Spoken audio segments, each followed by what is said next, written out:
you want me to run that recorder as a backup, or do you think we're fine? No, I think we're fine. We're good. Okay. We're good. I'm gonna call this meeting to order. This is the regular scheduled October meeting for the Board of Zoning Appeals. Can I get a roll call of the members, please? Sure can. Andy Bailey, Here. Stacy Pettico, Here. Scott Hustensberger, Here. and then staff Liz Stitzel and Kat Bell are present. Jay Moore is on his way, but not yet present. Okay. Disposition of the minutes. Does anybody have any corrections to last meeting's minutes? Or a motion to accept?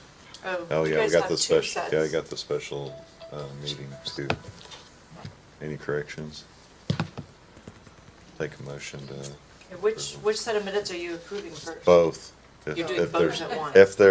If they are, if there's no corrections, I think we can do both. Yeah, I think so too. I just have to make sure I note it. Which date do I miss? October 10th. Okay.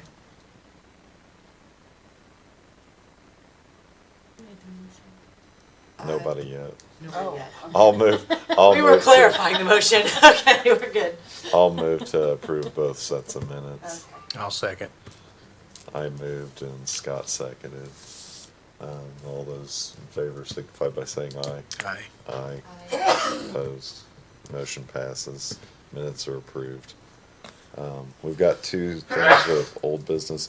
Can I change the agenda because this, BML Properties is a continue because it's going to the Drainage Board, correct? We probably should present the staff report though on it. Well, okay, that's fine. We'll just go in the order that we were. I was gonna Okay. move I was saying that. technically you could deny versus continuing. That's also an option. We'll just continue. Well, probably. Well, that's my take on it. My recommendation would be go ahead and present the staff report, and if there's anyone that has comment, take it, because that way we've got it started, and if they need to do anything else as well as Sure. the items we're aware of internally, they'll have one set of directions. That sounds good to me. We'll just keep it the same then. So now we've got old business from previous meeting. The first one is application number CC dash 2025-00720, docket number 24-25-VA. It's a petition of Rich Maxwell. It's requesting a variance to allow an off-site advertising sign for the Colfax Christian Church. Do we have any additions to the staff report? Need to go through it, We correct? do, actually, we don't need to go through it in this case. This is where you get your, your bonus on time. So we received a letter from Rich Maxwell, 10/15 of 25, requesting to withdraw the variance request for the off-site sign. They've just run into some snags with NDOT, nothing to do with us. That I don't know if they'll reconcile at some point. They may come back with another site, but this site doesn't look like it's gonna work for them in any kind of reasonable timeline, so they've asked to just withdraw it. Okay. So there's no action we need to take on it.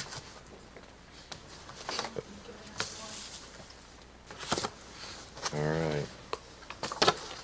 Well, let's move on to the next one, which is application number CC 2025-00855, docket number 30-25-SC. It's a petition of Christopher Craig.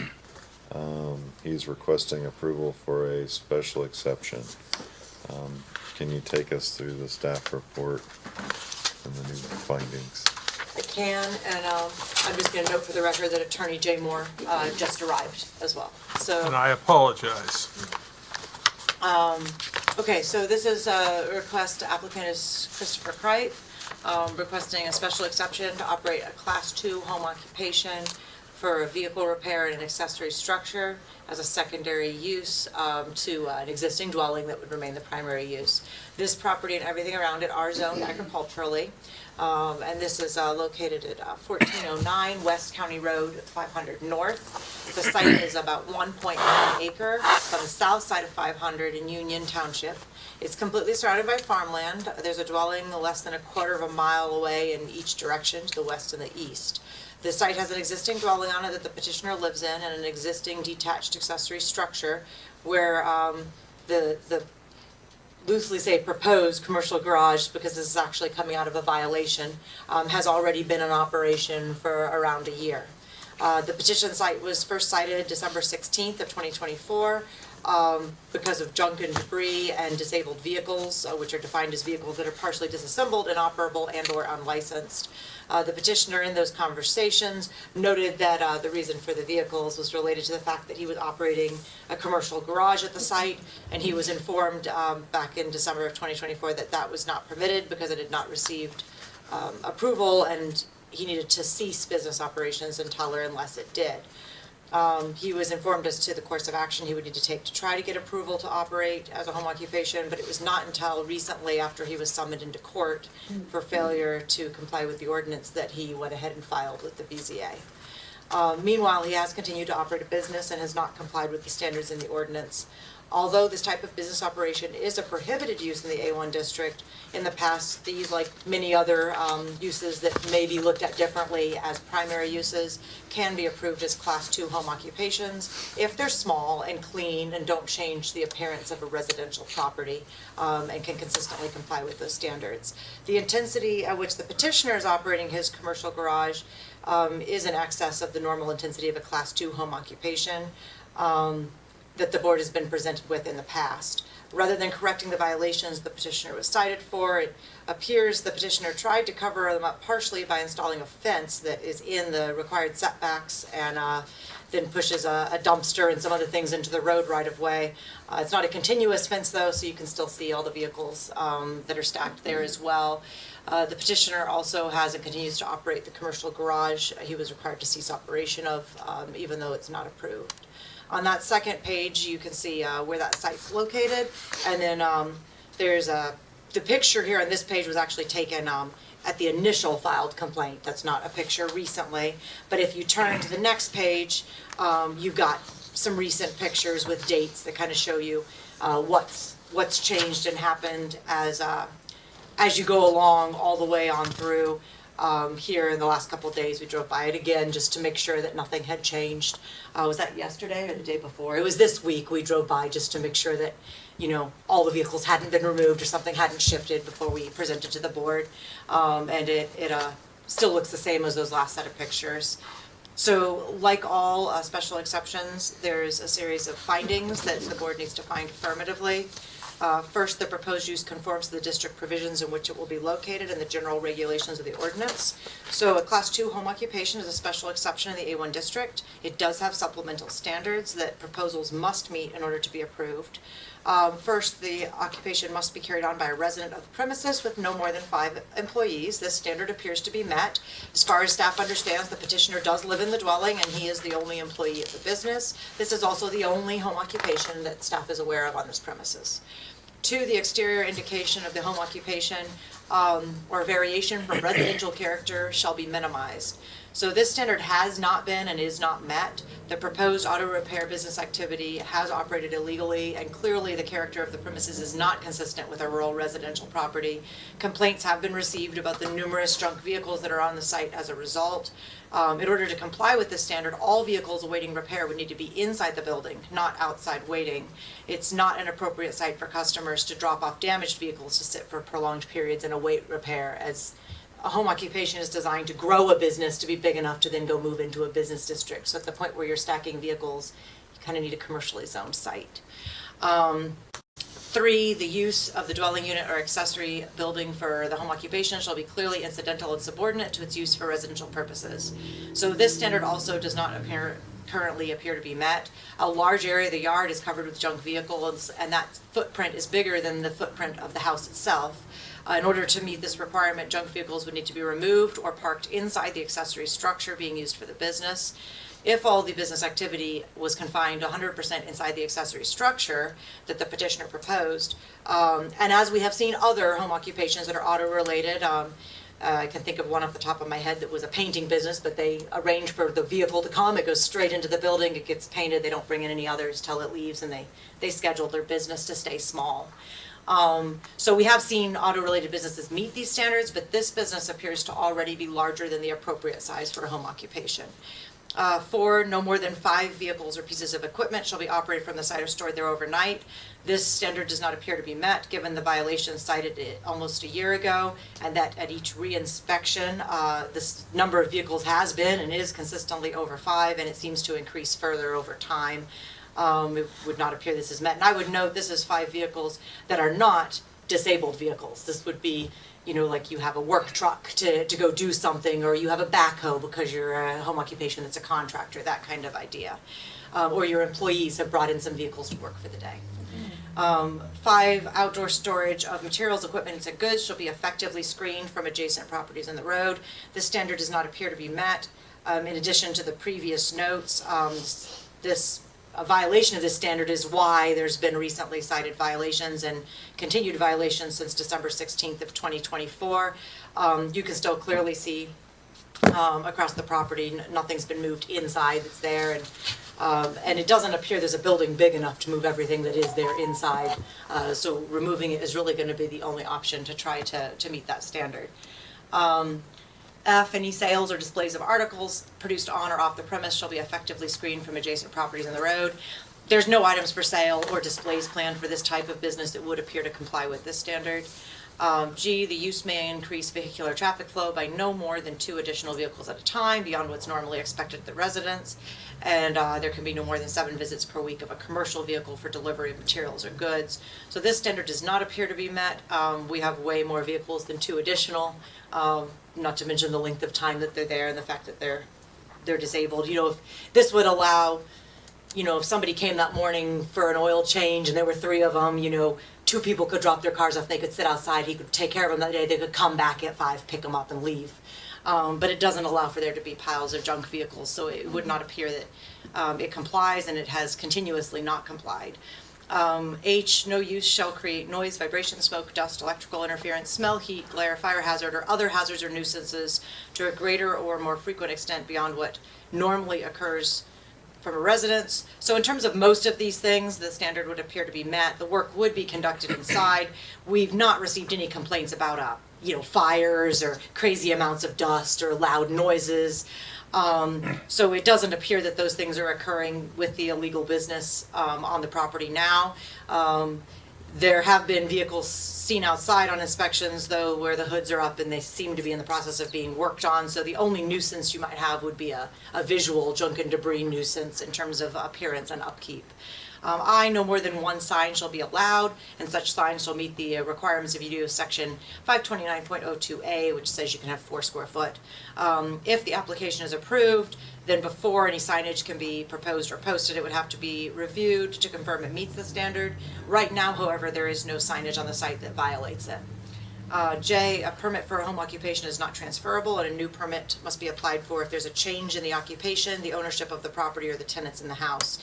So if the application request is approved, the standard will be met.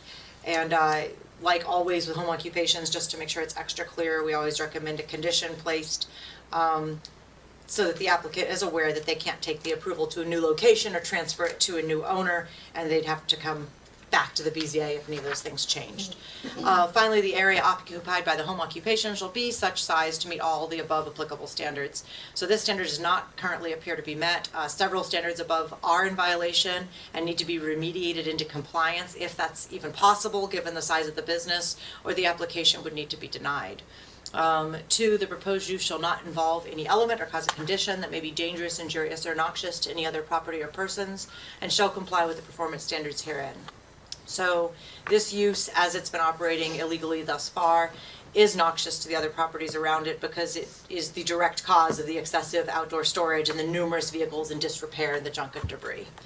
3, the proposed use shall be sited, oriented, and landscaped so that the relationship of its buildings and grounds to adjacent buildings and properties does not impair health, safety, or comfort, nor adversely affect values of adjacent properties. So again, the site currently is in violation. It's not been properly maintained and has continuously operated the business illegally. The petitioner was informed it was illegal and needed to cease until approval could be obtained. But the petitioner has continued conducting business against that directive and in such a way that it doesn't meet the standards of approval even as it's brought for that request. It is fair to question if the nature of the business means it is already too large to be approved under the standards of a home occupation, and the applicant should be encouraged to seek a commercially zoned site where he can have more vehicle stacking for the level of his business and be able to get approvals in a location that would be more appropriate. And the activity that's taken place thus far related to the business is unsightly in such a way as to potentially adversely affect values of adjacent properties, and complaints have been received. 4, the proposed use shall produce a total environmental effect consistent with and not harmful to the environment of the neighborhood.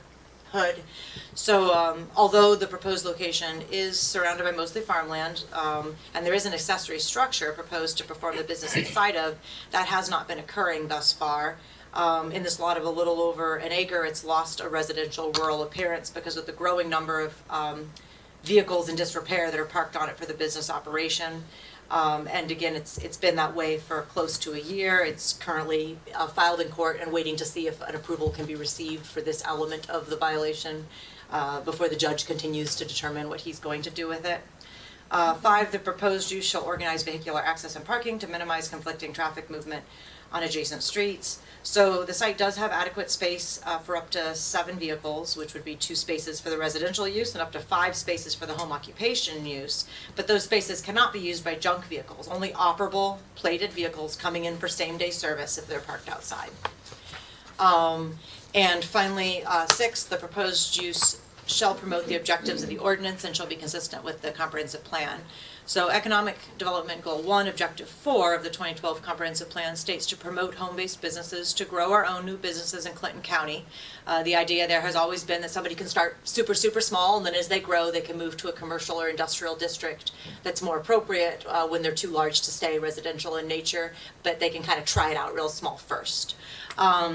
And then under that, action step 1 states to maintain good standards within the zoning ordinance regarding size, parking, screening, and other appropriate criteria that provide for the home-based businesses. So if the proposal could meet the standards of the zoning ordinance, it would be consistent with this finding. But up until this point, as it has not only been operating illegally, but of more note, has not been meeting any of the standards and doesn't appear to be able to, it would not appear to meet this, this finding. Furthermore, the petitioner has not been proactive in resolving the violations and has waited until being summoned into court to either file this request or to move unrelated to the business request, but there's a pile of cut wood in the right-of-way that's been part of this violation as well, and again, waited until the court filing to begin to even attempt to comply with either of those things. So consequently, staff would recommend to deny the special exception request due to a lack of positive findings, with the side note that staff would generally encourage businesses, but this one does appear to be too big and too intense to be in a residential lot. It really needs to be in a commercial district with appropriate screening and separation from ag and residential uses. As a reminder, should the BZA wish to approve this application with or without conditions, then the board will need to specify alternate findings based on the conversation and evidence given at the hearing, and staff would recommend strong specific conditions with any approval the board might consider. In any case, the Board of Zoning Appeals action will be reported to the judge in the ongoing court case, and that was moved forward pending the decision of the board, and will inform his ruling on the situation in terms of which items remain in violation and which items have been addressed or legalized. Thanks, Liz. Does the petitioner have anything that they'd like to speak on this case? Yeah. Please, For the, can you come to the microphone? Sorry.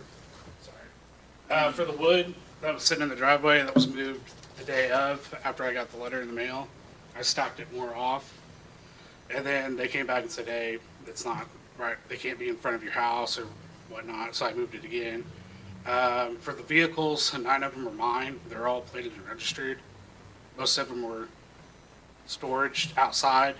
They're all operable. There's probably one without a motor in it. It's got a car cover over it. Most of the other equipment, like I have a side-by-side, that's pretty much for my use. Like I move vehicles around.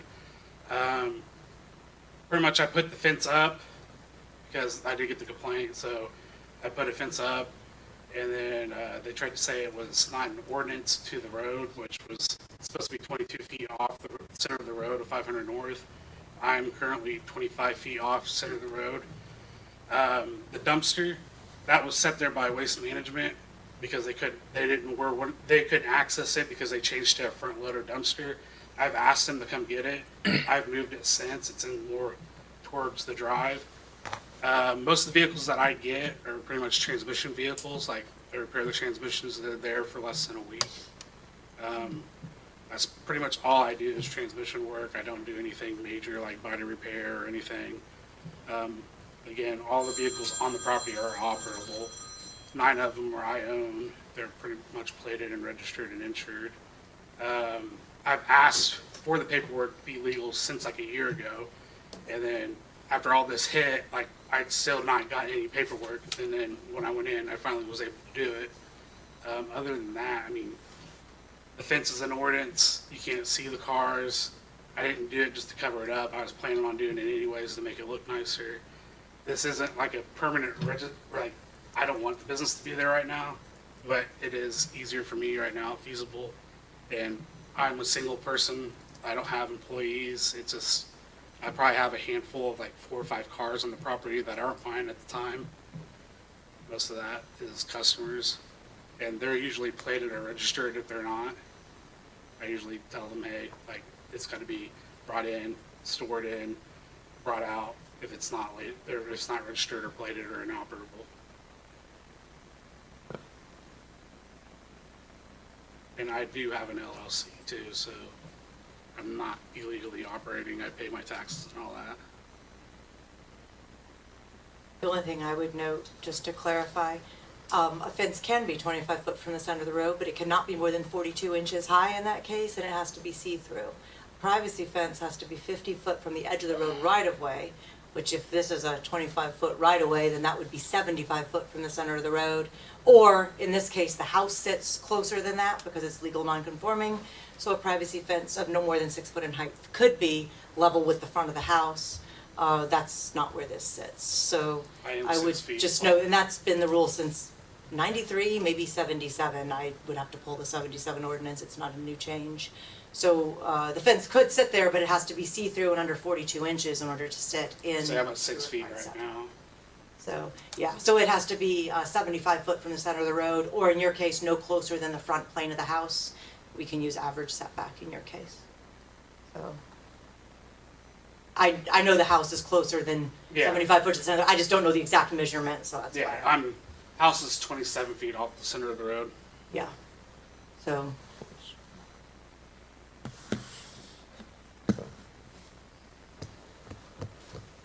And I would note the fence, those rules are true regardless of what the board does or doesn't do. Yeah. It's, Okay. All right. Do you guys have any questions for Christopher? Yeah. Okay. I don't have any right now. Maybe we might come back later. Does anybody else have anything else that they would like to state on this case? Okay.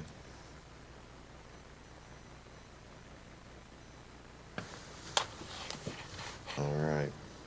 Let's do some board discussion, I guess. I mean, I've been by the site a bunch this week because I farm right next to it.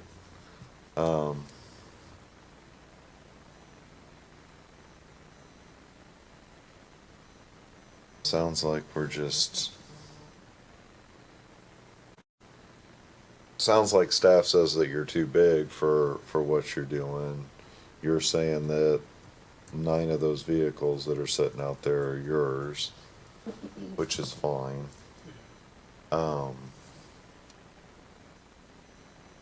Obviously, there's been some complaints on it, or it wouldn't have got this far. Kinda wish some of those people would step forward and talk. I mean, if they're gonna Yeah. come and complain about it, Am I allowed to know the accusers? Or, I, no? not my deal. But, 'cause I don't know any of that background really whatsoever. We're given the staff report and, encouraged to come look at it and read the staff report and investigate what's going on here. It's unfortunate that it's got to this point. Do you guys have anything to add? You don't have anything? Well, I'd entertain a motion.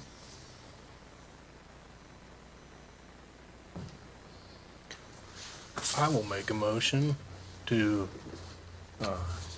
deny their variance based on the findings of the staff report for, get to the application number. CC 2025-00855, docket number 3025 SE. So I am making a motion to deny based on the findings of the staff report. Okay. I second. Been moved and seconded. Any further discussion before we go to roll call vote? Okay. Roll call vote, please. Andy Bailey? And Yeah. I guess I would note a yes is to deny in this. Yes is to deny. Yes. Stacy Pettigo? Yes. Scott Hausensberger? Yes. 930. So that would leave the site still needing to be cleaned up and the business moved to a more appropriate location. Yeah. Hopefully you get it straightened around so it works well for you. I mean, we encourage what you're doing. Just, Not there. it just needs to be done right, right? Yeah, I just don't understand. I'm like, I'm not in the town or anything. I'm out in the rural area. Like, I'm not a car lot out here with 40 million cars parked on the sidewalk and stuff. I got 5 customers probably a week, you know. Yeah. And everybody around me has never complained about it. And I've tried to comply to everything, but like wood, like I moved it all. It's been moved, fences put up just for that reason. If I do have customers' cars, so they're hidden, so you can't see them from the right roadway and all that stuff. I think that's part of the challenge, to be able to fit the standards for a home occupation. It can't look like there's a You changed business the home there. occupation to that. I wanted the commercial A1 garage. So there's no way to approve a commercial garage in the A1 district? They're simply prohibited? That's So- that's what I went for the first time, and then we changed it. Yeah, So we had to put CAD had it something under in. the wrong category. There's no way to do it in A1. So if you apply under a commercial garage, you simply need to move to a business district, period. There's no Gotcha. way to do that in the A1 district. In fact, houses are a special exception in the A1 district. Farming, whether that's cropping, confined feeding, Yeah, and that's again, the primary set of I'm uses not a there. multi-bay Yeah. garage, I'm a one-person garage, like, I don't have 30 vehicles out there, I've got 4 or 5. So I guess my only recommendation, So- if, eventually you wanna be there, is you need to get everything out of there, get the site fully in compliance. You're gonna have to cease operations there for, I'd have to look if it's 6 or 12 months, and then you'd have the right to reapply and show that you can comply with the standards, but it's very challenging when we Yeah, have and cases this is that my don't. livelihood income, like, cease So- operations for 6 to 12 months, like, that's my only income. You may need to look and see if you can find a structure that you can rent or use otherwise, in a more appropriate location. That is appropriate for me right now, feasible. I mean, that's why I built the garage, and I understand your perspective, I don't wanna I don't argue think about it it, but is. it's, unfortunately, the you follow ordinance me doesn't everywhere allow I go, I it, mean, so. yeah. Well, so, I mean, here's possible solutions that I can see, and maybe I'm wrong here.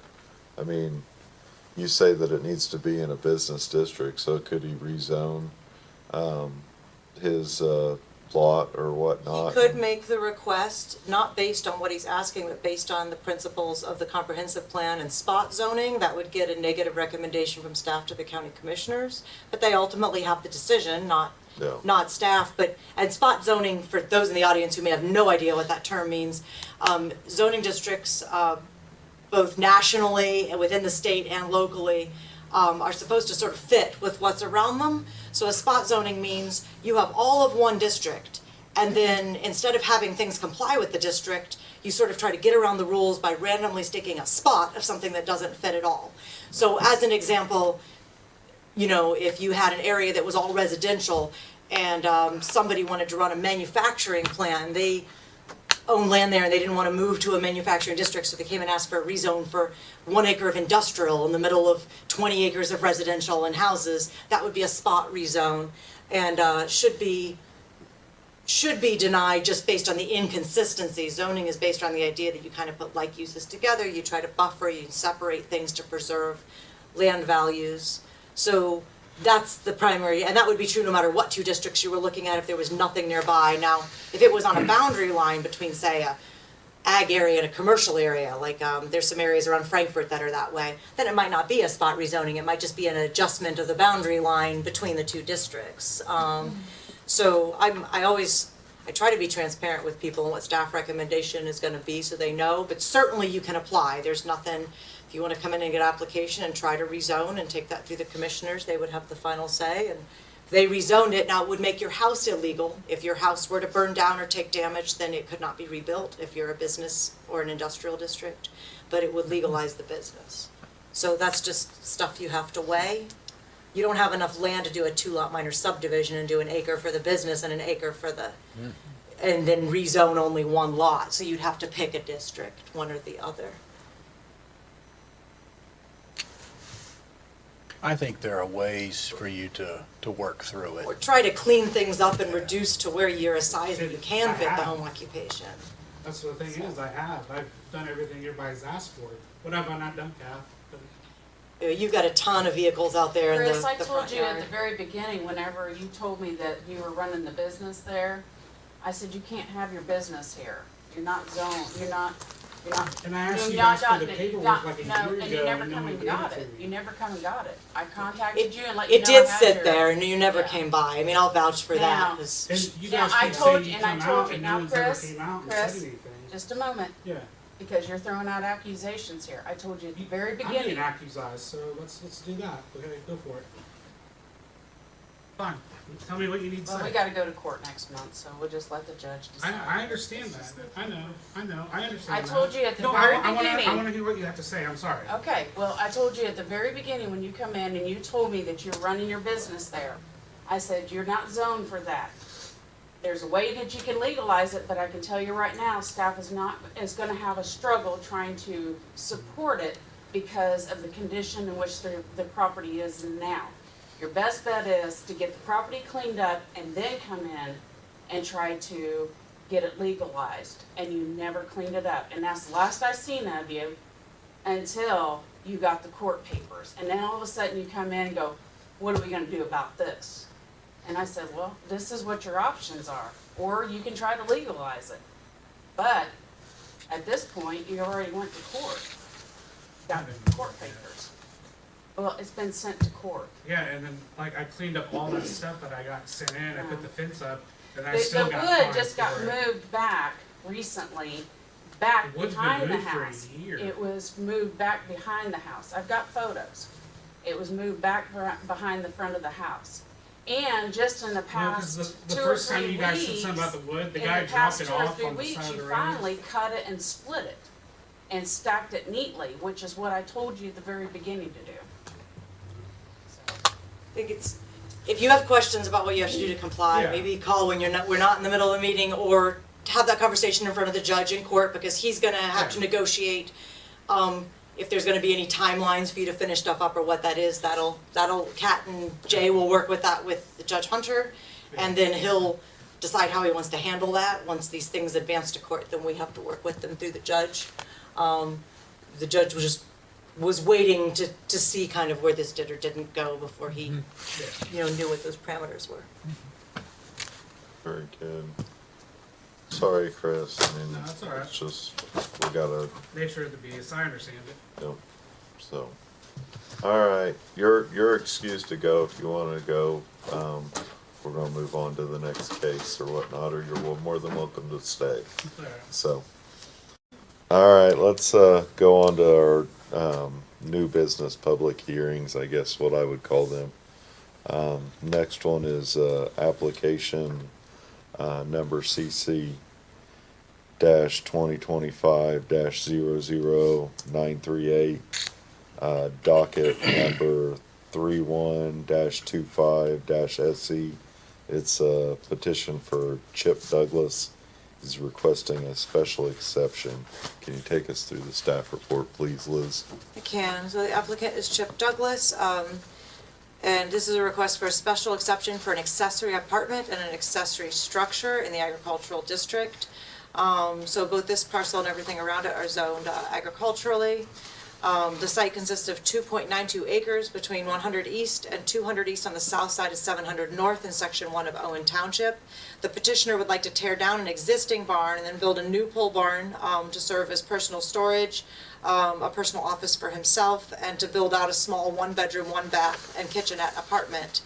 The petitioner was made aware he needed to obtain soil samples and provide them to the health department to determine septic suitability, and I'm just gonna note here, that did get done this week, and we did receive a note from the health department, today's Tuesday, yesterday, noting that the min specs are attached for the proposed system. The soil can support a septic system, but it will have to be flood dosed, which basically means there's a pump and a second tank, and it pushes the affluent out, sort of in waves instead of being continuous gravity flow. But it is suitable to get a septic there. You can see on the second page where the house is, and then where the proposed new barn and accessory apartment would be. Obviously not to scale, but in that location back behind the house, sharing a driveway. I know we've had some cases lately that we have not approved, where we've had accessory apartments that didn't seem to meet the spirit of those standards. But in this one's particular case, it is sharing a drive. It's close to the house. It's what an accessory apartment is intended to be in terms of its layout. There's a picture there from the road, so you can kind of see that big barn there on the right side is what's coming down, and then you'd have a smaller new barn just in front of where that sits, but still to the rear of the property. So special exception findings, you've got a set of them that we need to find positively, or if we cannot, it must be denied. So first, the proposed use conforms to the district provisions in which it will be located in the general regulations of the ordinance. So there are 8 supplemental developmental standards for accessory apartments that are contained in section 502 of the Unified Development Ordinance. First, there can only be one accessory apartment on any parcel with a single-family dwelling. This standard is met. There's no other accessory apartments on this parcel. 2, the apartment must be clearly secondary and incidental to the principal dwelling, and any exterior modification shall be compatible with the appearance of the existing structure. So the new accessory apartment will be built in a new pole barn, which will also be used for personal storage and a small office space. The standard would appear to be met. 3, the accessory apartment may either be in a detached structure or attached to and within the principal dwelling unit.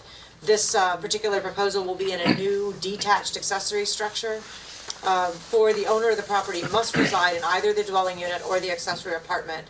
The owners currently reside in the primary dwelling unit, and they will continue to reside in that unit. The standard appears to be met. There may be no exterior stairways to an upper-level accessory apartment. There will be none. In fact, I believe this is a single-story building, so there's not even a second level to have stairs. 6, accessory apartments in a principal dwelling unit must have an interior access, and this is not applicable because this apartment will be in an accessory structure. 7, all applicable county building code and health department standards shall be met. We did get soil samples turned into the health department. We do have min specs that indicate septic can go here. The applicant is aware that he'll have to meet all building codes when the structure is constructed. It will have to meet residential codes since it will include a living space. 8, additional parking as needed or required shall be provided in off-street spaces with a safe and proper means of entrance and exit from the property. So there's plenty of space on this site for the required 4 parking spaces, 2 for the existing dwelling and 2 for the proposed apartment. Finding B, the proposed use shall not involve an element or cause of condition that may be dangerous, injurious, or noxious to other property or persons, and shall comply with the performance standards herein. So if this is approved, then the petitioner will be permitted to move forward with that new pole barn and apartment. No complaints have been received, nor are they expected for residential use creating a dangerous, injurious, or noxious condition.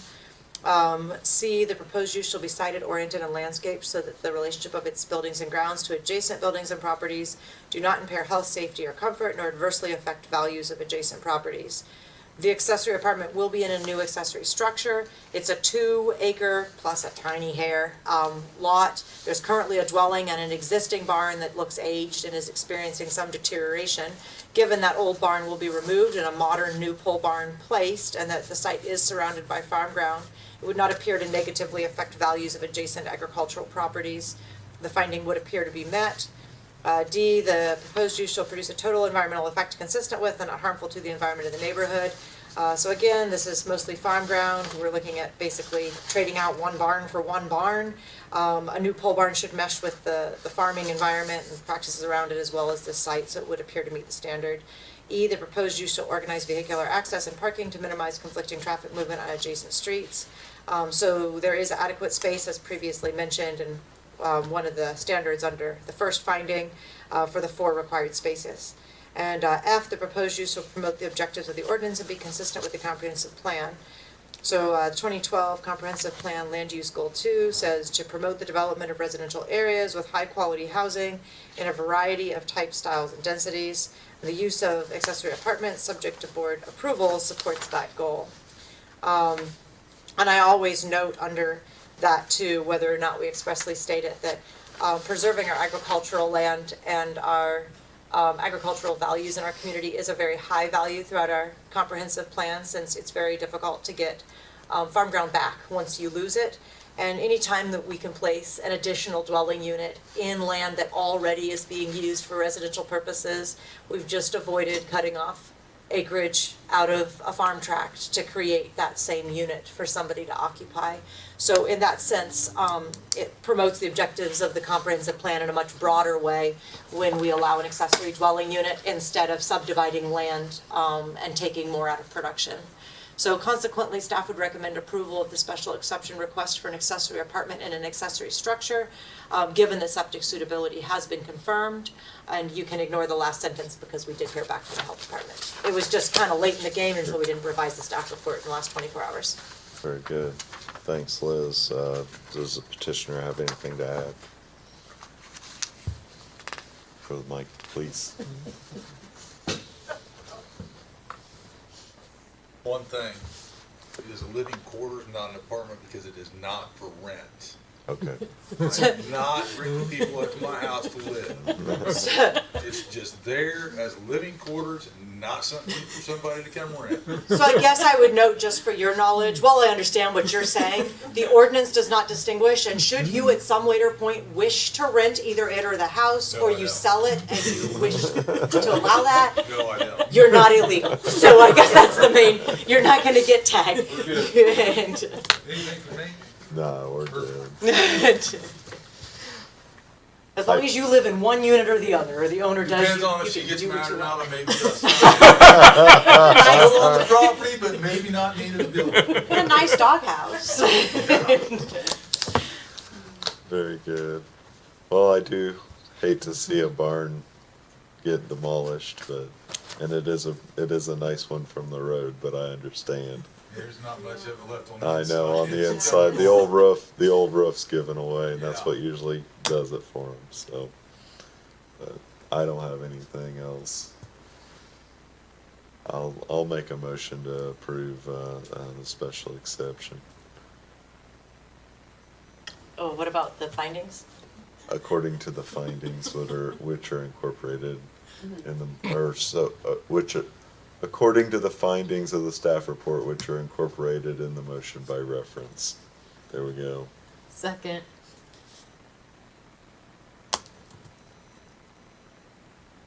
Roll call when you're ready. Someday I'm gonna make stickers.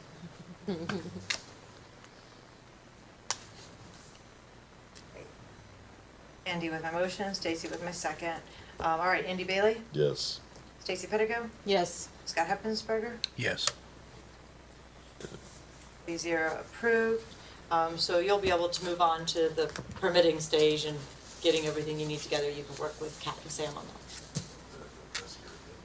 that. I'm just curious, he's required a whole new septic for that?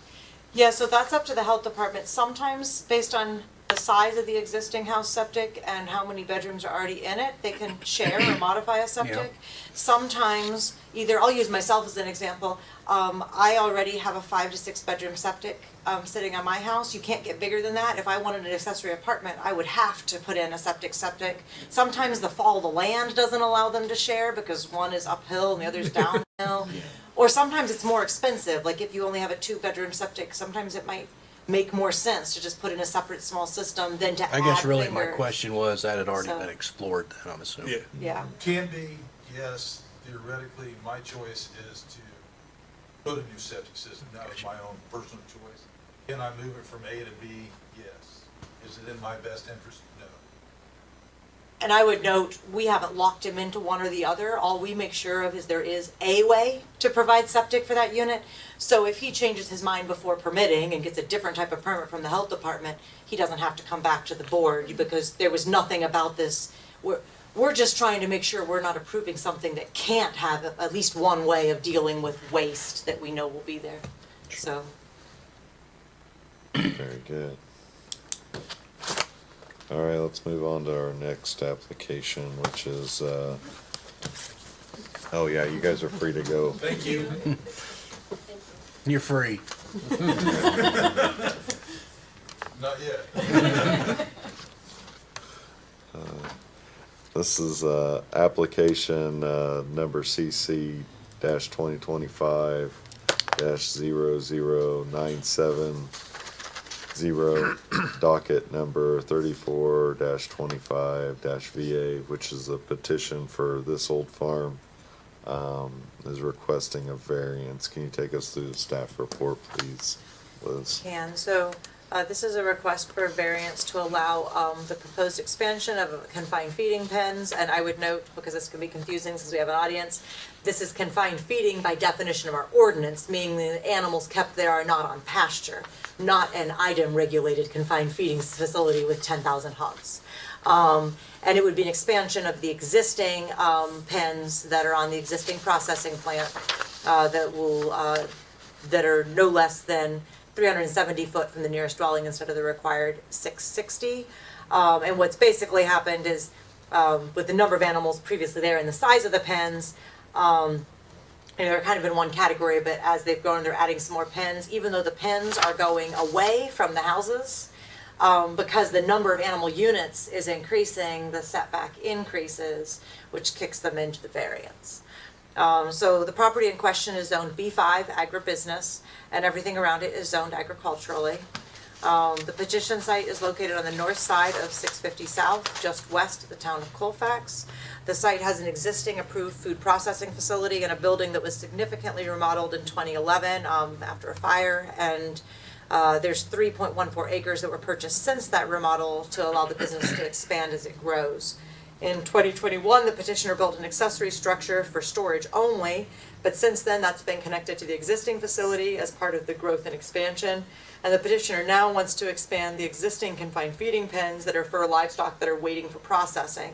The existing pens already don't meet the required setbacks, but they're a legal non-conforming use because they were installed before the creation of a zoning ordinance, as there was a slaughterhouse on this location since the 1970s. In order for the petitioner to expand those legal non-conforming pens, they will require a variance approval from the BZA.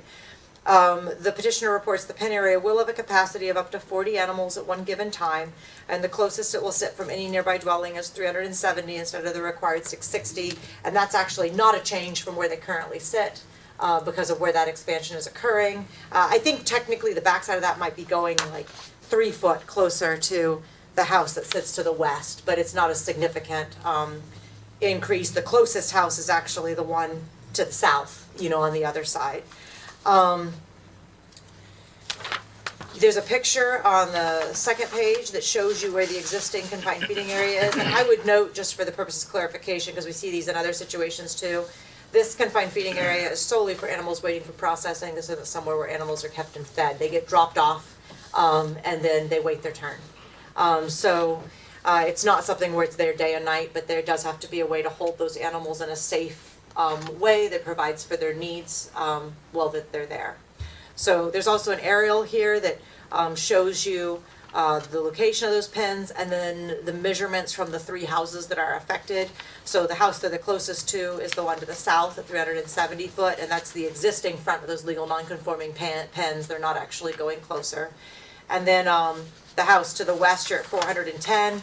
That one you're going maybe 2 or 3 foot closer to because those pins in the back will just bump out a little bit. And then the house to the east is 485 foot, and again, you're not getting any closer than what the legal nonconformity was. It's just that the number of animal units is increasing. So the Unified Development Ordinance specifies 3 findings that must exist in order to grant a variance. First, the approval will not be injurious to public health, safety, morals, and general welfare of the community. So there's already an existing confined feeding area in this location that does not meet modern setbacks, but is legal non-conforming because it existed before the ordinances. This variance is only needed to expand that pen area mostly away from the houses. You've got that slight 2 to 3 foot increase on the west side in order to accommodate a slightly larger number of animals separated appropriately at a given time, as reported by the petitioner. Those additional pens will be placed on the north side of the existing pens, or the back side away from the road would be another way to say that. It would not appear that they would be injurious to public health or safety or increase the effect or appearance compared to what's there now. We did note, though, that before a building permit can be issued, there is a state design release required because of the fact that it is a commercial facility. 2, the use and value of the area adjacent to the property included in the variance will not be affected in a substantially adverse manner.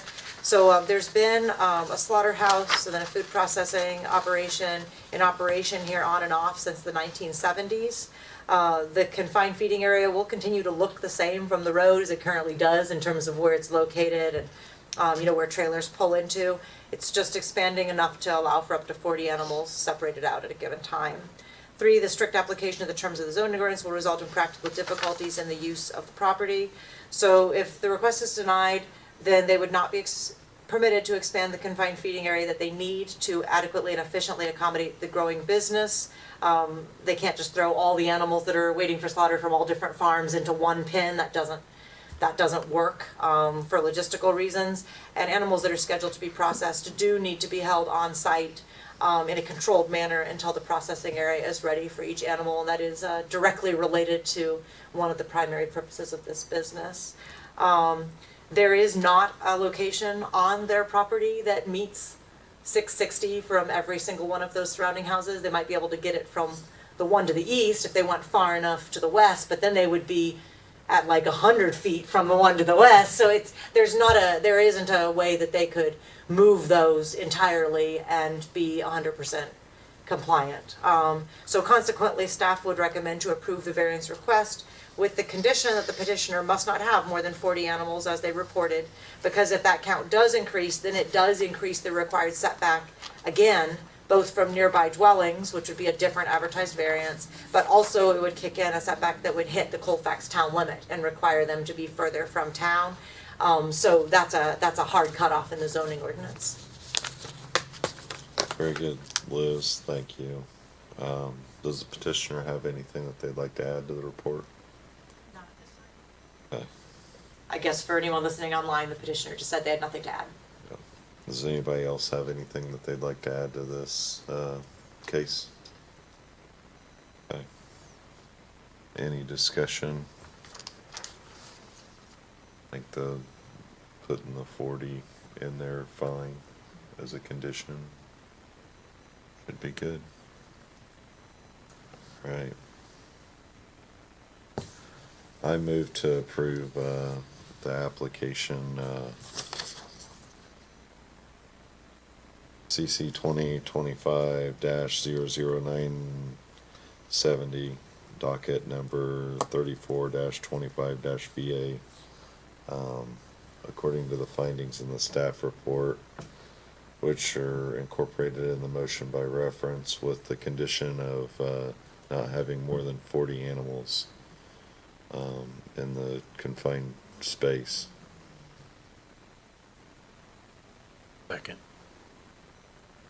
I moved, it's been seconded. Roll call when you get a chance. Andy Bailey? Yes. Stacy Pedico? Yes. Scott Hutchins-Friedman? Yes. All right, so you guys can actually start working with us on the permitting process then. Thank you very much. Thank you, guys. Hey, thank you. We're trying to hold hands over here. Alright.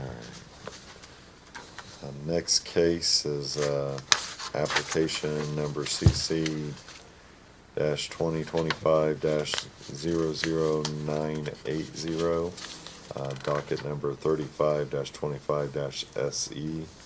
It's a petition of Colton and Jessica Davis. They're requesting a special exception. Can you take us through the staff report, please? I can. The applicant is Colton and Jessica Davis. I would note, however, that the owner of the land is William Schultz, and he did sign the application, so we know we have his consent. This is a request for a single residence in the agricultural district, which is a special exception for housing in the ag district. Both this property and everything around it are zoned agriculturally. The proposed site will be 6.2 acres roughly on the north side of East 300 North, between 700 East and 780 East in Section 24 of Michigan Township. It actually sits just east of the Michigan Town area. It's a first split off of a 126.217, to be specific, acre parent tract. And it's part of farm ground adjacent to the north that is still being farmed with it. And there's kind of a weird L shape here where it drops in next to an existing residence, and kind of a pond type feature. It actually looks like maybe an old lagoon based on the shape, but I don't think there's any hogs there at this point in time. The parcel that's adjacent to the south on the east side has some ag structures on it. And then there's that woodland with kind of that pond area on it directly to the east. This is a separate parcel that's already been split for taxation purposes off the parent tract, although it doesn't have the rights to be used for development without going through the approval process. The petitioners would like to construct a single-family dwelling for them to reside in. Staff did run a point system on the site, but it was not able to score enough points because it lost 2 points due to size. We penalize things that are bigger than 2 acres but smaller than 20 acres. Because the goal is either to be small enough to minimize what's taken out of farm ground, or to be so big that you're farming, you're not making it yard. So it's kind of in that in-between that doesn't administratively approve oftentimes, unless it has an overwhelming amount of positives to offset that.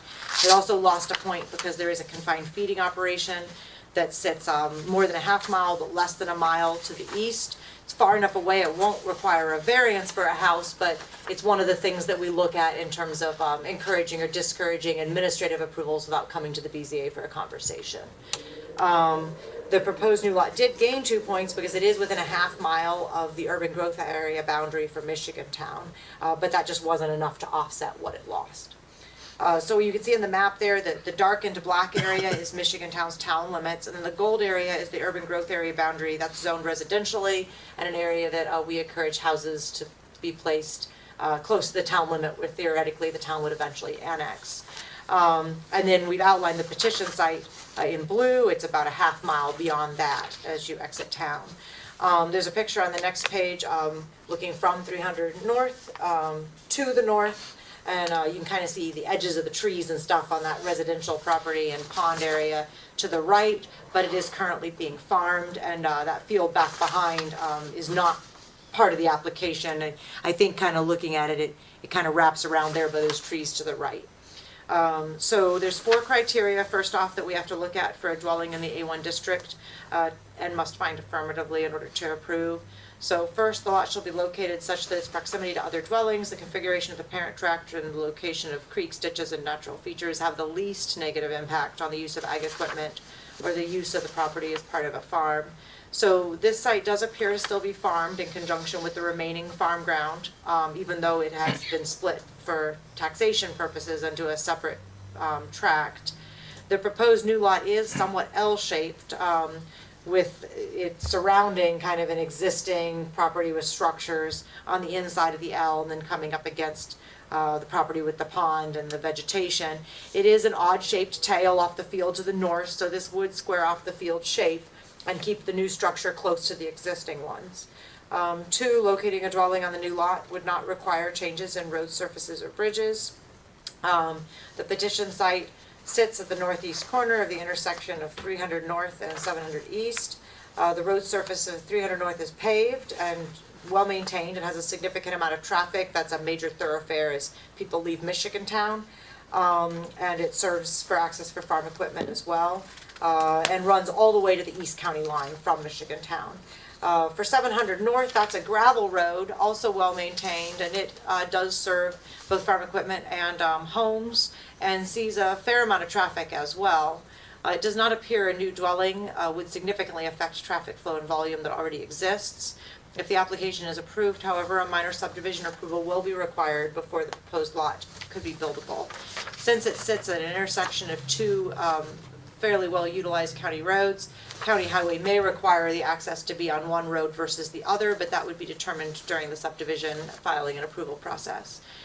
3, locating a dwelling on the new lot would not interfere with current ag practices in the adjacent area, nor substantially restrict the expansion of confined feeding and other ag practices. So this would be there right at the corner of 300 and 700. The farm ground to the north should be able to continue being farmed. This already creates kind of weird maneuvering, so as it's eliminated, it will square that field to the north off and require less maneuvering. If the proposed, I already said that, I'll skip to the next sentence. Furthermore, there's dwellings to the east, and we did kind of check this with setbacks. This is already within circles where grain bins and confined feedings cannot be located because of the other houses. There's quite a few of them along this road already, as you exit Michigan Town. So this would not create any additional restriction on intense ag activities than what already exists. And while there is a CAFO between a half mile and a mile away, the setback is a quarter mile, so that CAFO would not be affected by this house should they choose to expand. And 4, there's mitigating circumstances in the application of the above rating criteria. So the petitioners themselves are wanting to live in the dwelling, and this would eliminate some of that extra maneuvering. And it does surround other existing buildings that are sitting there rather than being a brand new area that doesn't have anything in it. In fact, we didn't go far enough to look, but a lot of times when you have buildings and farm buildings like this, there was at one time a farmhouse sitting next to them that at some point in the past was removed and not rebuilt, although not always the case. Secondly, in addition to those standards, you have 6 special exception standards in 203.11A. First, the proposed use conforms to the district provisions in which it would be located and the general regulations of the ordinance. So if the special exception is granted, a single-family home would be permitted on the property, and if approved by the BZA, minor subdivision approval would be needed from the Area Planning Commission. 2, the proposed use shall not involve a element or create a condition that's dangerous, injurious, or noxious. We have gotten soil tests and min specs on this. It will require a perimeter drain, and an outlet will have to be identified at the subdivision stage, but given that it's currently in common ownership with a pretty large farm tract, there should be some place that they can outlet that and can get an easement to do so if necessary. Otherwise, usually houses are not dangerous, injurious, or noxious, so we don't usually find a whole lot under that standard. 3, the proposed use shall be sited, oriented, and landscaped so that the relationship of its buildings and grounds to adjacent buildings and properties do not impair health, safety, or comfort, nor adversely affect values of adjacent properties.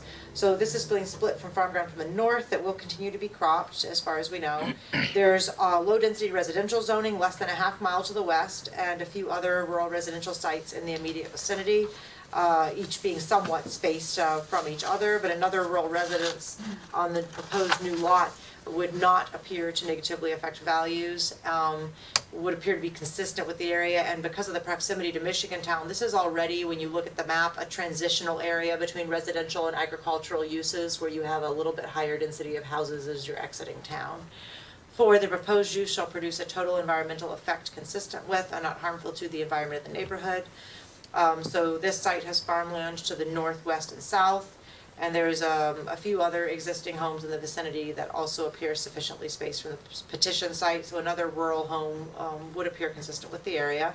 5, the proposed use shall organize vehicular access and parking to minimize conflicting traffic movement on adjacent streets. There's plenty of room for the 2 required spaces for a house on 6 acres. And finally, the comprehensive, or the proposed use shall promote the objectives of the ordinance and be consistent with the comprehensive plan. So objective 2, policy 1 states to minimize development on agricultural land. Michigan Township's future land use plan designates the area as primarily ag. And although the proposed new lot is part of the farm ground and will no longer be tillable, if approved, it will eliminate extra maneuvering that's created because of the configuration of the parcel around the pond and the existing buildings. There are also already 8 other dwellings along this immediate stretch of road, so it's not an area that's purely farm field. According to the land use maps for Michigan Township, the comp plan does state that development adjacent to Michigan Town should occur if town sewers are available, but this lot would be more than 300 foot from the town limits. It's almost half a mile. So it is not directly adjacent and would be able to be served legally by a septic system.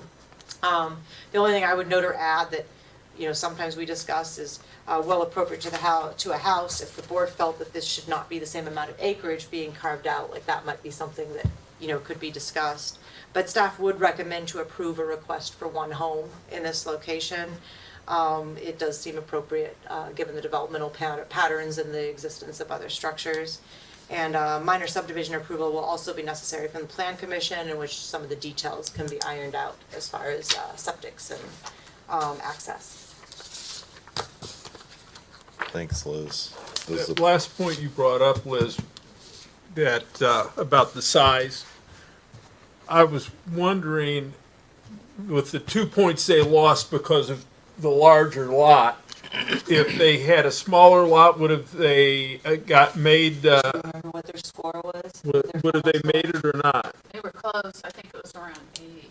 If it was around 8, then they would have made it exactly if 'Cause they shrunk the 10. size of the lot to between 1 and 2 acres. You can't be less than 1. And then we do give extra points for being less than 2, because the idea is then you cut as little tillable out as possible. And you're having, we recognized years ago that technically it's very difficult to ever argue that a new home site has no effect on agriculture. And then when you add that you want to preserve woodlands, well, if you don't build it in the woodlands and you don't build it on the farm ground, where exactly do you build it?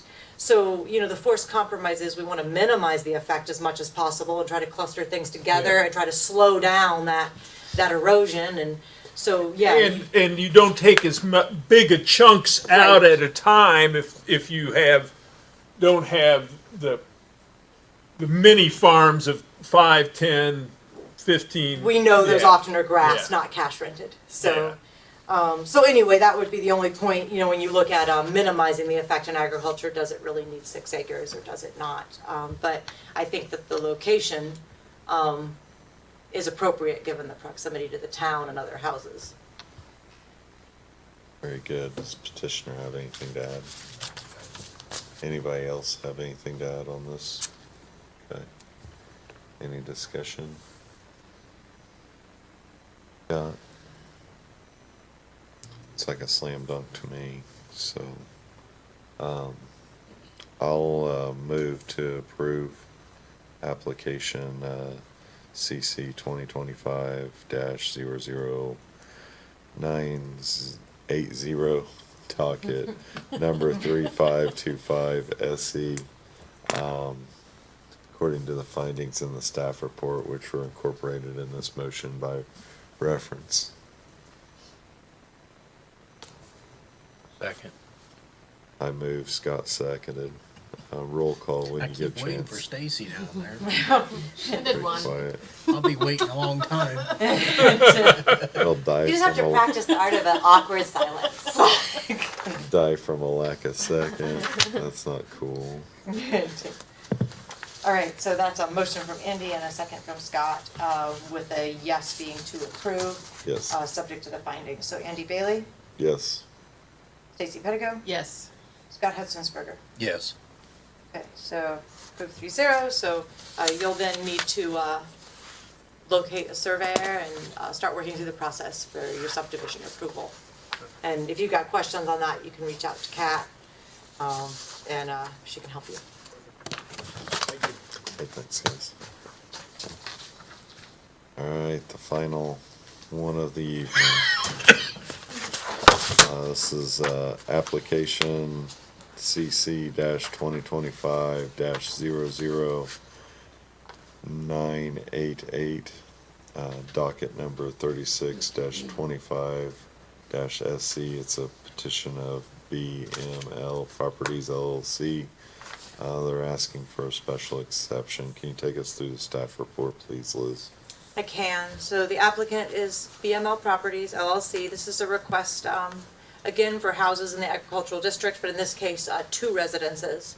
The property is zoned agriculturally, as is everything to the east, south, and west. To the north, we presume is zoned ag, but we don't know for sure as it's Carroll County, and so we don't have administrative control over their zoning ordinance.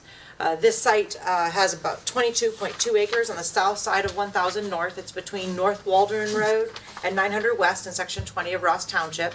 There's currently a single-family dwelling on it, recently changed hands, and the new owner would like to split 2 additional lots in order to build a single-family dwelling on each of them. The existing single-family dwelling was approved by the Board of Zoning Appeals on June 27th of 2017, and you've got the application and docket number there. Point systems were run on the proposed additional 2 lots, but neither scored enough points.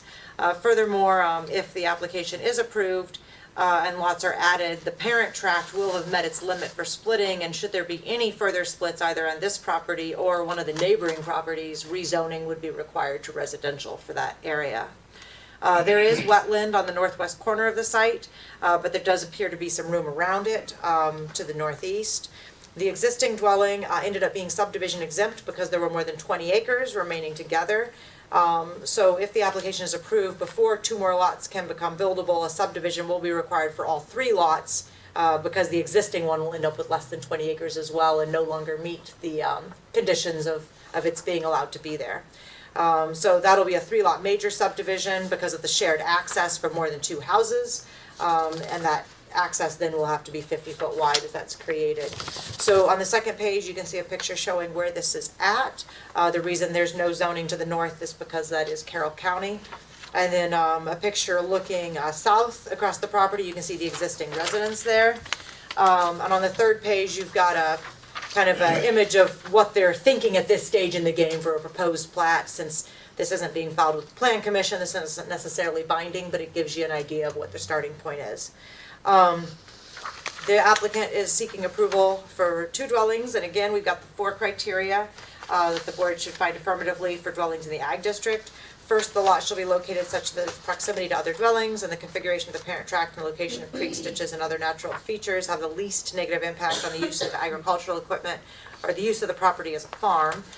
So this site appears to have been and is still partially farmed. We think maybe as a hayfield, but it is very chopped up and only a small part of it is being farmed. There's a lot of maneuvering around the existing dwelling and driveway and wetland areas. So taking that into consideration, the site already seems to present challenges for ag equipment and is not likely super valuable farm ground.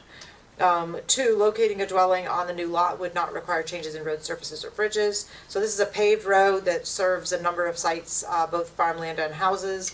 Doesn't appear that 2 new rural dwellings would significantly affect traffic flow and volume. 3, locating a dwelling on the new lot would not interfere with current ag practices in the adjacent area, nor substantially restrict the expansion of confined feeding and other ag practices. So there's several other rural residences in the area that are closer to the confined feeding to the southwest. So 2 new dwellings here would not further restrict the confined feeding. We do always encourage houses to cluster with other houses in the ag district to minimize their effects on farm ground. From those perspectives, 2 rural residential dwellings would appear to meet this finding and not interfere with current agricultural practices in the adjacent area. 4, that there's mitigating circumstances in the application of the above rating criteria. So primary mitigating circumstances, it is currently used, it looks like, for pasturing hay and requires a lot of maneuvering for any kind of planting practice to take place on it. It's also too close to the existing dwellings in the area that are already built there for any kind of new confined feeding or grain handling to be placed. And there are already 5 houses grouped together in this immediate area, so from an agricultural preservation standpoint, it's a good place for 2 more. In addition to the standards of 513 we just went over, there's the normal 6 special exception standards contained in 203.11a. First, the proposed use conforms to the district provisions in which it will be located and the general regulations of the ordinance. So if the special exception is granted, then 2 additional single-family homes would be permitted, subject, of course, to obtaining the subdivision approval from the Area Plan Commission and meeting all the standards. 2, the proposed use shall not involve an element or cause any condition that may be dangerous, injurious, or noxious to other property or persons, and shall comply with the performance standards herein. So according to the Health Department, there's no objections to the request, and they do have soil test reports on file. Nash states that the lots are suitable for septics, and plans can be discussed at a later date. As these are required to go through the subdivision ordinance, perimeter drain outlets can be located at that stage in the game. At the end of the staff report, I'm going to review some letters that we received, and when we got those in writing, some of the neighbors made us aware that there were some known drainage challenges in this area. So we made a check with the surveyor's office, and we noted that the original drainage board approval for the existing dwelling included a restriction. There could only be 1 dwelling on this 22 acres because of drainage challenges. So in order to have any further dwellings on the site, a full drainage review with engineering will be required through the drainage board and the county surveyor to determine whether or not the site can deal with the water appropriately to be able to handle 2 additional dwellings properly. 3, the proposed use shall be sited, oriented, and landscaped so the relationship of its buildings and grounds to adjacent buildings and properties do not impair health, safety, or comfort, nor adversely affect values of adjacent properties. So there is some farmland along with the existing rural dwelling. There's also some other dwelling sites in the immediate vicinity. More rural dwellings on larger lots would not appear to adversely affect values of the adjacent properties and would seem pretty consistent with the sizes of what's already there right around them. 4, the proposed use shall produce a total environmental effect consistent with and not harmful to the environment of the neighborhood.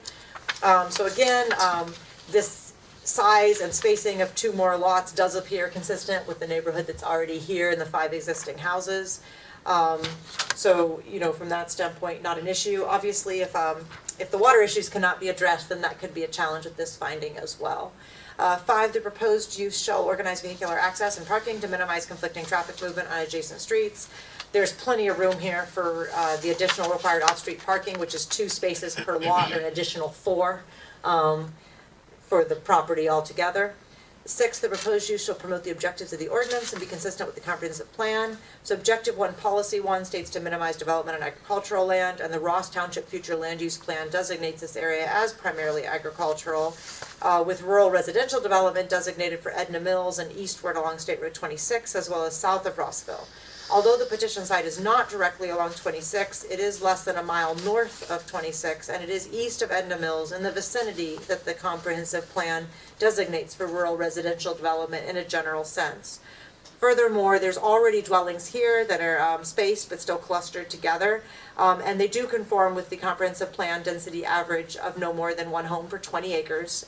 Average doesn't mean each home has to have 20 acres in the A1 district. Just means there should be 20 acres of farm ground still sitting around for each of those homes. This proposal is on a property with a large area of wetland and not great farming potential due to wetness. So assuming that a solution can be found for the water that doesn't create any harm or issues for neighboring property owners, larger lots of around 5 acres to allow for space to deal with that water may be a better use than small amounts of chopped up farm ground that's not particularly valuable being used for hay. So the new lots should not adversely affect the future land use of agricultural in the general vicinity and would appear consistent with the overall objectives of the comprehensive plan. So due to the drainage concerns that we became aware of, and then when we checked with the surveyor's office, we realized there was a condition sitting out here and some known issues.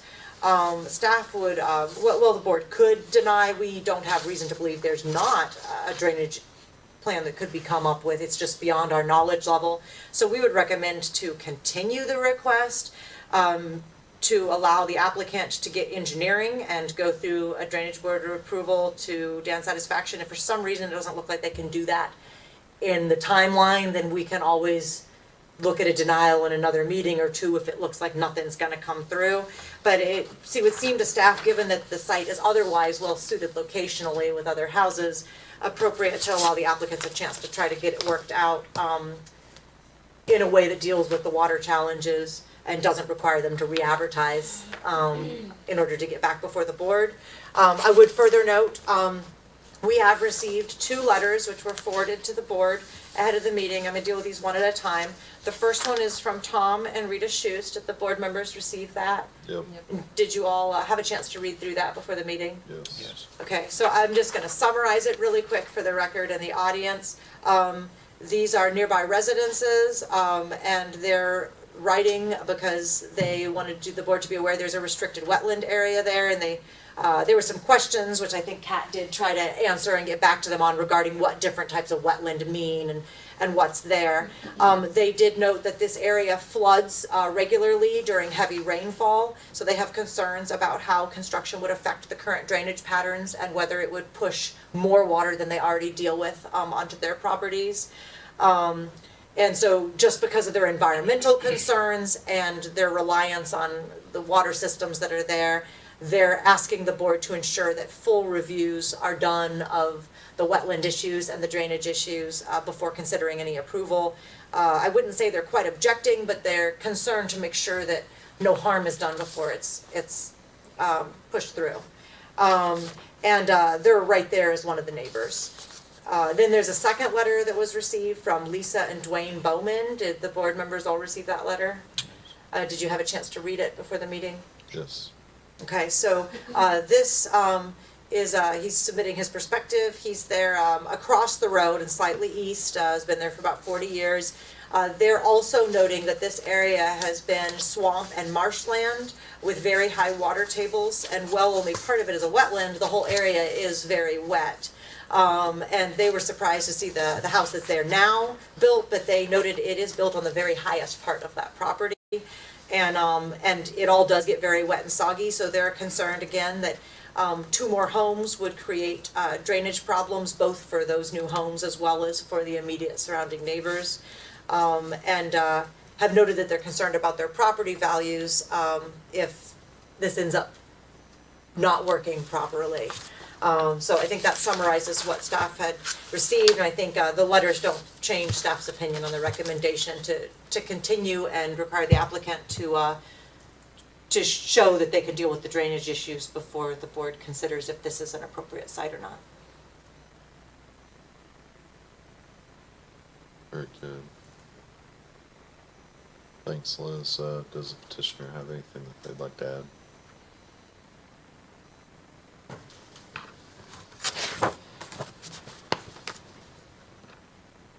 The board does want to consider this to be extended, at least to go 2 months, just in case the drainage board can't meet before your next meeting. Okay. Is there a problem with that? I think the board rules allow up to 2 continuances. I just don't know if they can do them up front or if they have to do them if they come along. Let me just double check to make sure BZA, one of our boards is only 1 continuance and the other is 2, and I'm pretty sure it's APC that's 1 and BZA that's 2. BZA is too. BZA is 2. Okay, so But then I that don't would, know if they have to, And if they can do them. at the same time up front, or if they have to Yeah, I wait don't to know give the that. second continuance when it's not ready at the next meeting. I guess that's a question. well, for- if we know they're not going to be ready for the next meeting. I think it's just a legal question for you. What your I, comfort level is. I'm not sure you've used if you continue it now for the December meeting. I think it says next regularly scheduled though, so if you've gone 2 Does it- meetings, I think you would be 2 continuances. The question is, can you just grant them both from the get-go? At the point that they get to that one, then they'd have to waive the rules to do an additional continuance, should it be needed, Well, I think that they can get both. at the I same mean, time. that's silly to bring it back and have another when we know they can't get in front of the drainage board in I would time. agree, but I wanna make sure you're legally comfortable with it. I am don't feel like I absolutely can advise that. comfortable. I'm absolutely comfortable Okay. with it. So, Because- I think your motion would just need to note that you're granting a continuance to To two the meetings out. December, yeah, to the Um, December meeting. What day is the December meeting? Well, that's the other. I mean, thing. because if we're gonna change the day and we're sending something to it, we need to make that decision and announce it now, or they would have to re-advertise. Only because I know that meeting is almost always right there in the middle of. Christmas Day. Uh, No, wait, that's Thursday. 23rd. Okay, so it's the day before Christmas Eve. I can come in for a meeting that night if I need to, but I guess we probably need to have a brief discussion, which was gonna come up under other business anyway for November or December for you guys, but maybe we need to talk about December right now, if you guys want to, move your meeting forward or back a week. Some years, most years you end up moving it, but some years you move it into that first week of January. I know some years we've done it the same night as APC and just done it right after, because several members are on both boards. Some years we've moved it like a week earlier. We've got plenty of time between And of now course, and then for the it's- filing deadlines to adjust. It's hard to know now. If we'll have filings or Yeah. what we're, you could end up meeting just for this one if no one files. Okay, well, let's And just in talk. case that the Go ahead. drainage board does meet and gets this approved, that we can still do it in the November meeting. Well, then let's just continue it again, and then it'll be on our agenda for November, November, just in correct? case. You only continue it once? Yeah, Yeah. and then, Yeah. And if you And move then your if- December meeting up a week or so or two, then Well, I mean, it's, you'll yeah. still be able to do it. The challenge to going to December, if you think you might be November, is if we have no other business filed and we've continued to December, we will not meet in November. And actually, we need to discuss November anyway, because that is, as always, the week of Thanksgiving, and sometimes too many of you guys are traveling. yeah, Okay, so if you're looking at the November meeting, same question, are you guys think of are all three of you would have to be here, we can't ask our other two that members is, if you can all make a November 25th that's 25th. meeting. I know I can be there, I'll be working straight through I should be fine. Wednesday. All right, what about Scott and Stacy? Scott? What day's Thanksgiving, 20? Thanksgiving's the 27th. Seven. Thanksgiving's always the Thursday, no matter what the day is, whereas Christmas, Yeah. like, moves around and trips I us should all be up. fine. Yeah. Okay, so then if we have a quorum, then that would work. You guys could just continue Yeah, let's continue to the November. November meeting, but let's see what this guy has also after Ron's done. Are you done, Ron? Yeah, Okay. that's just a question. All right, cool. State your name and Nate Gangwer. I'm Okay. the owner of the property to the east East. of the land. So, couple things on clarification of what you said. If this gets approved, then any property around will need to come to the board to get approval for Okay. any kind of expansion on my property? Yeah, so yes and no, irregardless if this gets approved or not, if you wanted to split your property to build another house, you would have to go through a very similar process. And in agricultural land, there's a limit on a parent tract of how many splits can occur for houses before you exceed the density approximately of one house for every 20 acres of farm ground that's required in the ag district. Right. And there's one of those surrounding houses that came out of the same farm field in 1993 as these houses are coming out of. So one of those lots, and I don't know which one it is, do you remember? Which of the surrounding houses was part of that same parent tract? The one to the east. So the one immediately east on the same side of the road, if that house wanted to build another house and subdivide it off to sell it, and these two houses were built, then you'd be dealing with rezoning to residential, which the big effect there would be you could no longer have confined feedings at all, and you could no longer have grain handling, and some of those ag uses, instead of being permitted by right, become either special exceptions and houses are permitted by right, or they become prohibited completely in some cases. So when you go from agricultural to rural residential, it flips from houses have to come through this whole process and ag uses are allowed to just do it, to houses are allowed to just do it and ag uses have to come through the process. So, and that just means you've exceeded the density. So, but So- you so- can't avoid the subdivision and approval process in the A1 district. So if this gets approved, then it hinders me from doing anything. You would, not necessarily, but you would have to rezone, because you would then be the sixth split off the parent tract, which Is he, exceeds is his the- land in the parent I'm tract? assuming you're the Are land of you- Yeah, utility. because he's just to the Yeah, east, so yeah. he's the same, in the same parent tract. Okay, okay. So if these two houses went in and either they split another one again, or he split and built another house, then instead of coming to the BZA, like you are right now, you would do everything with the plan commission. You would have to rezone to rural residential, which would prohibit confined feeding and allow the house, and change the density requirements to a lesser standard so you could have more houses closer together. And then you'd go through the subdivision process. So you don't increase your number of hearings, but you change which board you're in front of. Well, So- but you also have to go to the area plan, not only the area plan, but you have to go to the County commissioners. county But commissioners. it's still part of the same advertisement and hearing Yeah. process. But one more hearing, really. Yeah. So I spoke with you earlier about my 18 acres, about breaking off for my children a couple lots, and you did a point system on it. You said my points scored enough that I didn't need to do any. Yep, so if these are built, then that would change the circumstances, because whoever builds first is the one that gets to take advantage of their approval. Do I No. have to build first, or do I have to subdivide out? If the lots are subdivided, that would hold the approval. So if you had your special exceptions or your point system and you got through the subdivision process and it was platted first, then the next lots that came along would have to rezone. But either way, both of you are gonna have two sets of hearings. It's just which hearings you're in front of for what. They're all gonna be less than 20-acre lots that have to be subdivided. Which I'm conflicted with this, because I bought that 18 acres to have space, to be away from people, okay? And I couldn't afford the 22, but someone else bought the 22, a farmer, thought they were gonna farm it. Come to find out, they wanted to develop it as well, only they wanted to put more houses on it. That didn't go through, so they ended up selling the 22 acres to an individual who then built the one house in the back. So, which is fine, I like to be a good neighbor. Here again, I'm conflicted because, you know, my son and or daughter wanted to build on our land. Hey, you know, we'd want to help them.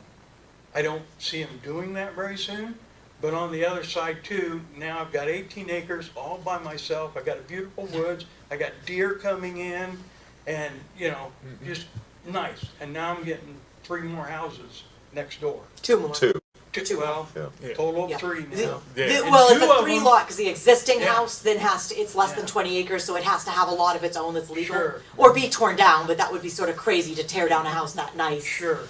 Like, But now I've got 2 houses near my woods, is the thing. Yeah. So now, there goes the deer, we've got dogs in the neighborhood. So, if I wanted a subdivision, I'd move to Rossville. I'd move down to Ed Mills. That's kind of my concern as a property owner there. The idea of the water problem, I think that's a very good, big concern. There's a dug well on my property, up where the house used to be.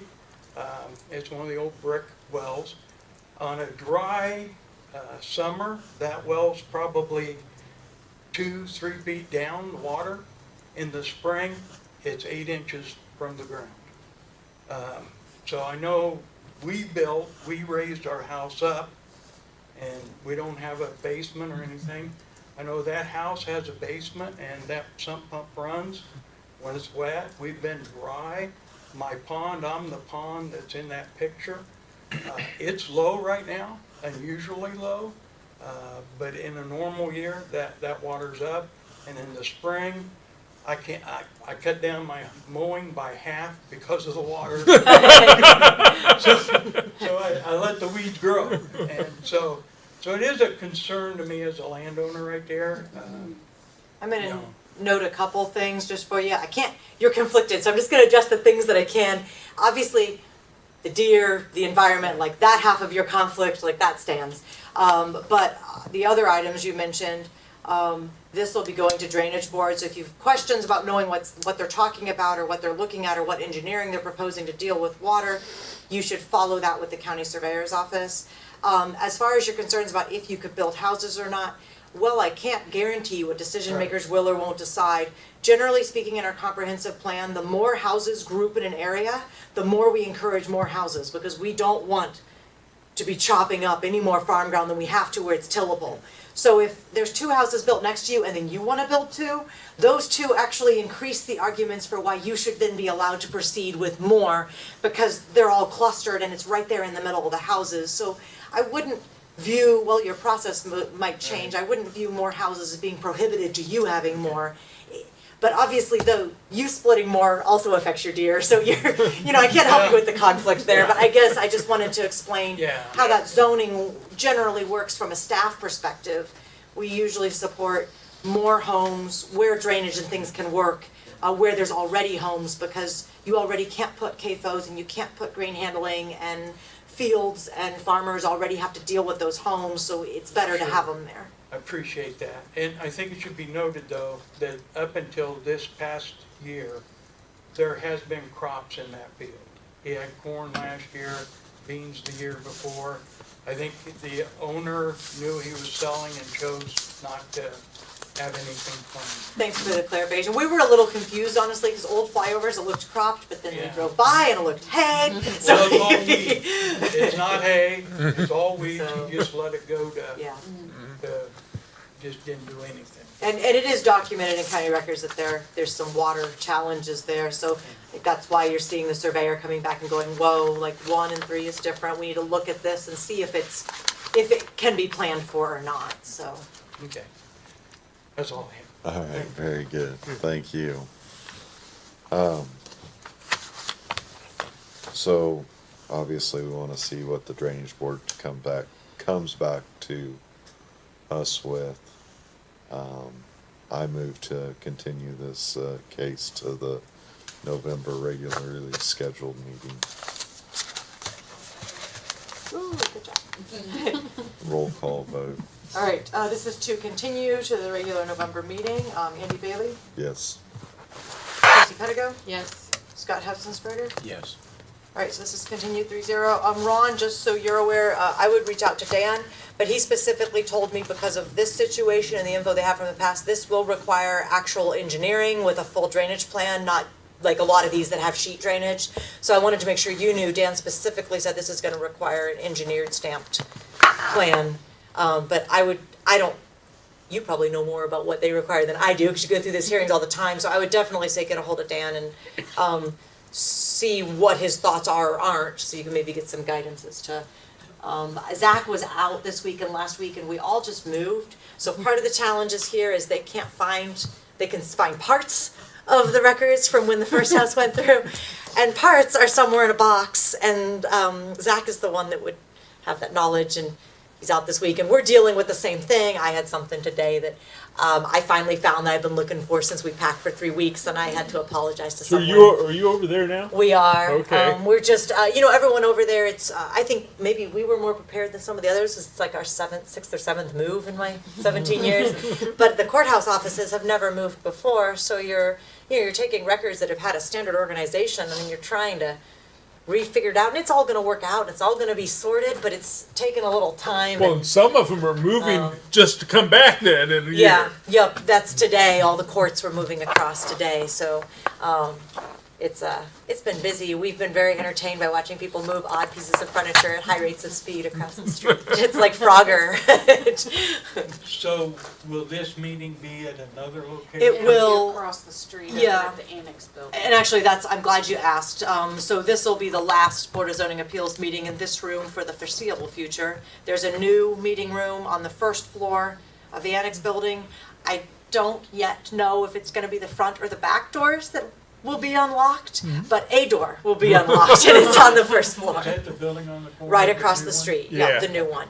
And we'll be there, end of next month, so.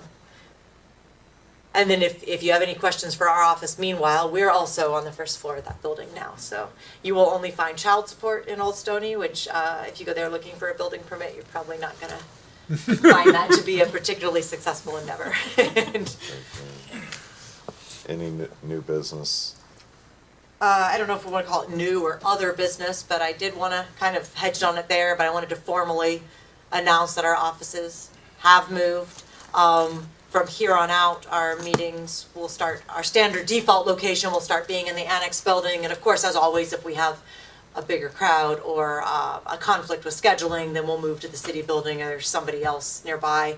The new commissioner's room is actually bigger and seats more people, so not quite the size of the courtroom upstairs, but it'll be nice to have a little more capacity, because we do have probably a couple of hearings a year where we are Tight. pushing, we've got people standing or pushing the capacity, either because we've got 12 cases on the docket or we have something that's getting more public concern and input than normal. So wanted to let you know that. And then we discussed November already, we're having that meeting, but we did want to ask you guys about December, if we wanted to talk about maybe making that, if we get anything filed, a combined meeting night with the APC, or if we wanted to kind of, if you're meeting in November, you could wait and see what's happening, if we know anything more then, and then you could decide at your next meeting. But getting it on your horizon that that's the week of Christmas, and a lot of people, even if they're around, would rather be focused on family than hearings. So I'm down for meeting at the same time as the APC, obviously. you and Grant, I think we can assume Grant would have the same Yes. opinion. Which that would be the 2nd of December, The correct? 6th. Or the 6th? Oh, the 6th of January, January. because you would Oh, actually push it. We would push it back. Yeah, you would push Okay. it back. Is that, at least that's what you've done previous years. That would be fine, yep. I wouldn't recommend moving it forward because No, the 'cause APC then we meets don't only have a enough week time, after you yeah. meet, so that doesn't really gain anyone a filing Yep, timeline. very good. Whereas that January meeting is still 4 weeks before your next scheduled meeting, so that avoids an 8-week period in which Yeah, because we don't nobody meet can file. until The 27th. 27th. Yep. Yeah. Okay. So, and APC is always at 6, so we would probably, unless, Go after. yeah, I think usually we go after APC, so we'd advertise for as soon as that meeting Yes. concluded. I think normally what we do is like 6:30 or at whatever point the APC is done if they run longer. I usually advertise it immediately after the 6th. That way we aren't. We don't have to sit there and Right. twiddle our thumbs. That's what we want to avoid. That way, if their meeting's over at 6:15, we can start at 6:20. Yeah. Yeah. So I think those are the main items, unless you can think of anything else for their business. I think that's it. Look for a motion to adjourn. Motion we adjourn. Second, we're adjourned.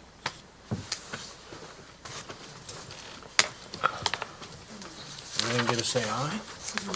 What? We didn't get to say aye? Aye. No, because adjournment ends on a second. Only takes a second to adjourn. The question I've wondered just for my think it's fun. entire